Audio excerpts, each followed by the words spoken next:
আল্লাহ নবীর মাথার মধ্যে একটা আঘাত করলো, রক্ত বের হইতেছে। নবীজি মাথায় হাত দিয়া রক্ত মাখা মাথা লইয়া নবী আবার বাড়িতে ফিরে আসলেন। বাইরে বন্ধুরা একজন মহিলা দেখছে এই দৃশ্যটা, একটা মহিলা দেখছে। মায়ার নবী কারো কাছে কোনো অভিযোগ দেন না। এইদিকে কি হলো, আল্লাহর নবীর আপন চাচা আমির হামজা, তিনি তো নবীর সমবয়সী, আল্লাহর নবীর বয়সের সমান, কিন্তু আমির হামজা তিনি তখন ধর্মকর্ম কিছুই করেন না, কিছু বুঝেন না, শিকারী, শুধু শিকারের পাগল, শিকারে যান।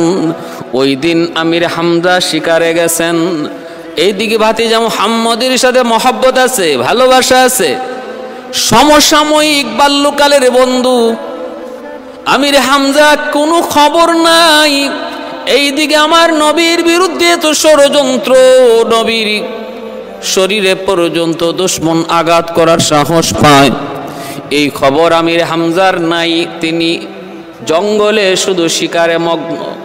ওই দিন আমির হামজা শিকারে বের হয়েছেন, শিকার করতে যাবেন, হরিণকে তিনি তীর মারবেন। অমনিতি আল্লাহ পাক হরিণীর জবান আল্লাহ খুলে দিলেন। হরিণীটা ডাক দিয়ে কই, এরে আমির হামজা, একটা মাত্র তীর, একটা মাত্র তীর তোমার কাছে আছে, আর কোনো তীর নাই, সব তীর তুমি শেষ করে দিয়েছো, কিন্তু তুমি কোনো শিকার পাও নাই, আছে শুধু তোমার কাছে একটা তীর। এই তীরটা আমার জন্য নয়, এই তীর তুমি আবু জাহেলের জন্য রেখে দাও। কারণ খবর লইয়া দেখো, তোমার ইয়াতিম ভাতিজা মুহাম্মদের গায়ে আবু জাহেল আঘাত করে রক্ত জড়ায় দিছে রে। এ হামজা, তাড়াতাড়ি করে তুমি মক্কায় যাও, যায়া ভাতিজা রক্তের বদলা নেও। আমির হামজা হরিণীর কাছ থেকে খবর পায়া তিনি মক্কায় আসলেন। আইসে দৌড় দিয়া নবীর ঘরে ঢুকলেন। ঘরে ঢুকার আগেই তিনি আওয়াজ পাইলেন, কান্নার আওয়াজ। আম্মা জান খাদিজাতুল কুবরা রাদিয়াল্লাহু তাআলা আনহা তিনি কান্দেন। আম্মা জান কাঁদতেছেন আর বলতেছেন, আজ আমার স্বামী এতিম, আমার স্বামীর কেউ নাই, বিদায় আজকে আবু জাহেল আমার স্বামীরে মারলো, আমার স্বামীর বুঝি কেউ নাই, আমার স্বামীর পক্ষে একটু সাহায্য করার মতো বুঝি মক্কায় কেউ নাই।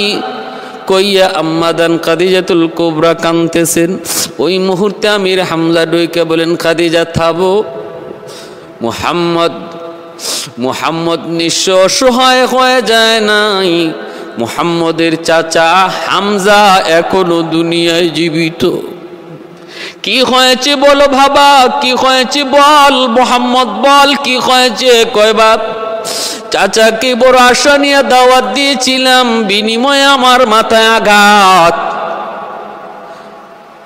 আমির হামজা আর দেরি করলেন না, সাথে সাথে হুঁশ ফিরে আসলো।